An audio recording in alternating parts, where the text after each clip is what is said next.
Hello मंडळी, मी अनिकेत. मी पुण्याच्या एका स्टार्टअपमध्ये काम करतो. जेव्हा तुम्ही स्टार्टअपमध्ये काम करताना तेव्हा तुम्हाला काही गोष्टी इझिली अंडरस्टँडिंग करायला भेटतात की काही जणांचं कसं इगोचा प्रॉब्लेम असतो की त्यांना जर ते त्या गोष्टी दाखवल्या नाही किंवा जे काम तुम्ही केलं आहे ते दाखवलं नाही तर त्यांचा कसा इगो हर्ट होतो. सो ते वरून वरून दिसतं त्यांचा इगोसुद्धा कुठे ना कुठेतरी हर्ट व्हायला आहे. सो ह्या गोष्टीसुद्धा तुम्ही जपल्या पाहिजे. त्याच्यानंतर एक वाटतं की ॲज अ तुम्ही स्टार्टअपमध्ये जेव्हा काम करता तुम्हाला शिकायचं असतं नवीन काहीतरी.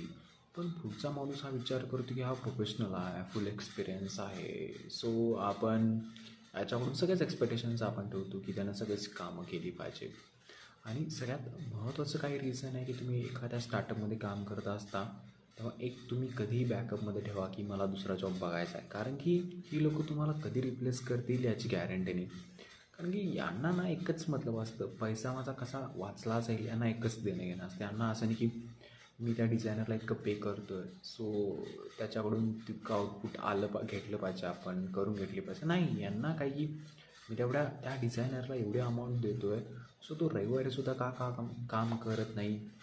प्लस दुसरी गोष्ट की मी याला एवढे पेमेंट देण्यापेक्षा मी दुसऱ्या लोकांना त्याच त्याच्यापेक्षा कमी पेमेंटमध्ये काम करून घेतो. किंवा एखादी गोष्ट जर आपण टूल्स बाय केले की त्याच्याबद्दलचं हां तू एकच महिना घे त्याच्यानंतर ते कॅन्सल करूया समथिंग त्या गोष्टी मग स्टार्टअपमध्ये हळूहळू सुरू होतात. त्या कुठं ना कुठे एका मुवमेंटला वाईट वाटू लागतात. म्हणून तुम्ही जर अशा स्टार्टअपमध्ये काम करत असाल तर तिथून लगेच एक्झिट व्हा. कारण की त्या कंपनीला ग्रो होण्यासाठी हा पॉईंट ऑफ व्ह्यू चांगला नसतो कधी. जर खरंच जस्ट एक्झाम्पल आहे, जर ग्रो व्हायचं आहे तुम्हाला प्रॉपर हायजेनिक राहावं लागतं, वर्कआउट करावा लागतो, सगळ्या गोष्टी प्रॉपर कराव्या लागतात. तुम्हाला जॉब असणंच गरजेचं आहे. तुम्ही तुमच्या आयुष्यात म्हणणार नाही की माझ्या गोष्टी ह्या पैशाविना चालतच नाहीत. तुमच्या आयुष्यामध्ये जर तुम्हाला एखादी कंपनी चालवायची आहे सो हां खर्च आहे, तो खर्च करावा लागणार. जर तुम्ही तो खर्चालाच ब्लॉक करत असाल तर तुमच्या तिथे कंपनीच्या ग्रोलासुद्धा कुठेतरी ब्लॉक होते, कंपनीची ग्रोसुद्धा. सो हा थॉट कुठं ना कुठेतरी आज मलासुद्धा खटकला.